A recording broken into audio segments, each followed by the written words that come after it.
Welcome, I'm Tom Parks, part of the Public Policy Committee for the Independent Business Association, and I am joined today by Ellen Nowak, who is the Vice President for State and Federal Affairs at the American Transmission Company, and Mike Hofbauer, who is the CFO. Thanks for joining me. Thanks for having us. All right, so as part of the Public Policy Committee for the Independent Business Association, we are trying to find issues that are important to our members, and this issue of right of first refusal came up, and I'm so glad that you're here to talk about it.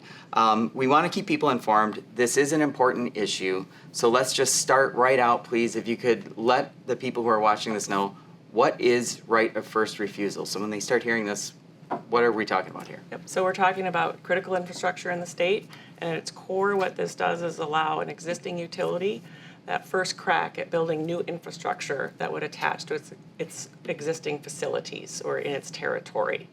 And that's nothing new. That's how it works for about 95% of what we do and most utilities across the country do. But this law would secure it for that final percentage, where about 13 years ago, the federal government decided that they wanted to try to make something faster and cheaper. And as we're going to talk about today, that hasn't played out as intended. Okay, so we're specifically talking about some legislation that's going to be coming up in the Wisconsin State Legislature, and then it affects the issue of power generation and transmission mostly in the in the state of Wisconsin. Okay, so most people are probably going to wonder. You hear about power, energy. How is it going to affect the price that I pay for energy? Both in terms of consumers, but we have a lot of manufacturers. They use a lot of energy. How is this likely to affect the members of the IBAW? Well, as Ellen said, this is really only talking about a limited number of projects, but they are big, expensive projects. And so the way it works is the costs for these projects get spread across customers in the entire Midwest region. And so part of that allocation of cost means a company like ATC has an ability to take some of our existing fixed costs and spread it out to all those customers. So these are costs that Wisconsin customers are already paying, in fact, and would continue to pay if we didn't have that opportunity. And so a non-incumbent developer that wanted to come in and build a line here, if they don't already have the operations like we do, they don't have that ability. And so that cost savings isn't there. And so the regional grid operator recently approved another slate of projects. And our estimate, based upon what those projects look like, is that this cost allocation for ATC would save customers about $1 billion over the next several years. Okay, so there's the potential for a good cost savings here. I'm wondering, it sounds like you have a stake in this fight. So we talk about right of first refusal. I assume those words mean what they sound like they mean. So it would be companies in Wisconsin having the right to first refuse taking on the project themselves, right? Yeah, that's basically okay. First opportunity to what MISO determines needs to be built. If it attaches to our existing infrastructure or in the territory, we would have that first opportunity to say we would like to build that. Okay, so obviously you're in favor of that. Who else is in favor is supporting this concept in the legislation? We have, I'm excited that we have a lot of support around the state. Obviously, the other utilities in the state, but thankfully we have a lot of municipal utilities that are also members of ATC, and they get dividends back from us the more we build here, which goes right back into communities. But we also have a lot of business support. We have over a dozen chambers, regional and local chambers that are supportive of this. The statewide Wisconsin Economic Development Association is in favor of it.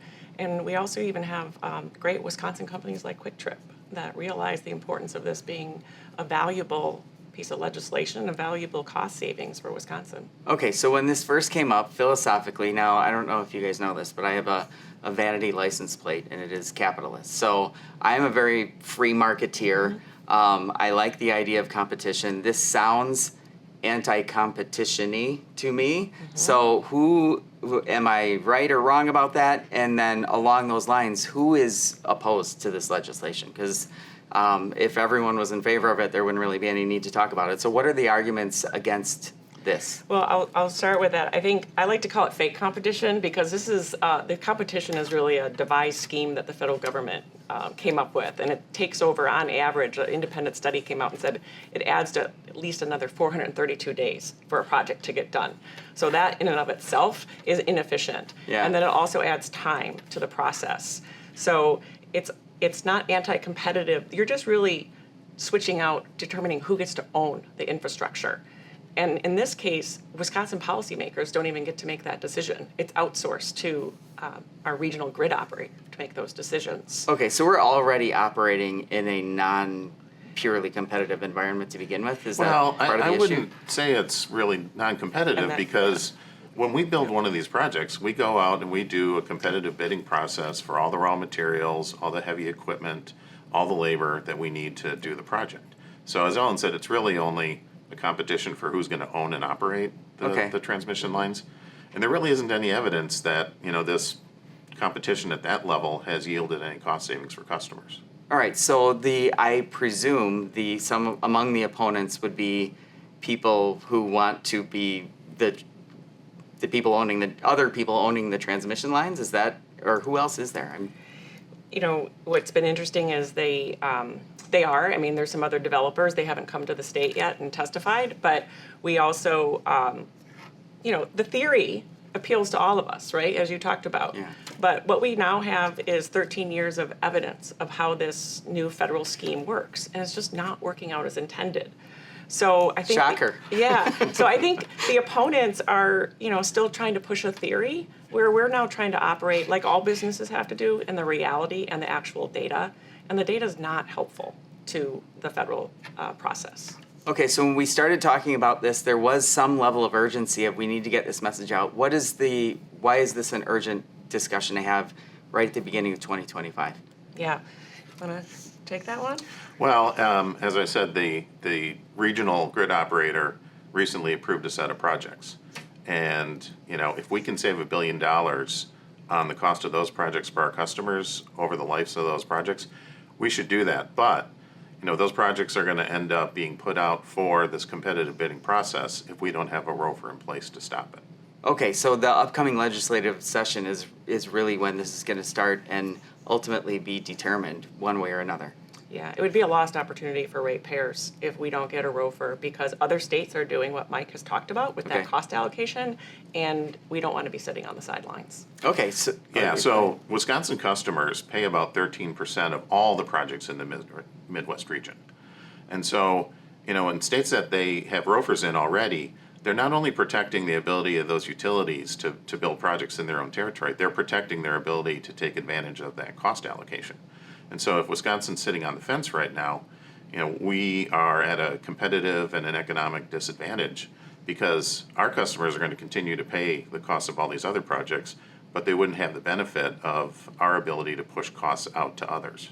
for the upcoming projects. Okay, so we talked about this before, a while before recording this, and we talked for about an hour, going into a lot of different detail. There's a lot more to it than what we're talking about here. We want to make sure that our members have access to better understand this, get information about it. So I know that IBAW is going to be following this, and we're going to have something in the magazine. We're going to send out links when we have those. The ATC website, I assume, will have some information on this as we go through in the first quarter. Yep, and you can provide, we'll also, right after the first year, be coming out for a website solely dedicated to more okay. information about this and ways that if people want to help out and get interested, we're happy to have more on the bandwagon helping us. All right, is there anything before we wrap up here that you want to make sure our members are aware of, that where they can find information, or just a bit of information, details that you want to make sure they know? Well, I would just say, Tom, as you said, we talked about this for like an hour when we first met. And, so boiling it down into a couple of minutes is pretty tough. And unfortunately, opponents of the legislation have a pretty easy bumper sticker to say competition drives down cost. But in this case, because of the way this cost allocation works, that's just not true. It's just, it's really just math. And, we're at risk of losing $1 billion of additional cost that, the small businesses and companies in Wisconsin are going to be on the hook for.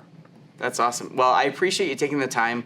When we first met, I let you know that I'm very cynical and, I'm always looking for an angle here. I think the arguments that you made and all the supporting information that you gave made sense to me. It resonated with me in terms of how the competition really works in this case. And then ultimately, what will be the outcome? Because in the end, that's what matters. And I think it's important for people to educate themselves about this. So I hope this is not the only information that people will absorb. This is really intended for our members as a launching point to stay informed and to get involved, because it is going to affect all of us one way or another. All right, Mike, Ellen, thanks so much for your interest. joining us. Appreciate it. Thank We you. look forward to having you around at future IBAW Yeah, events. thank you very much.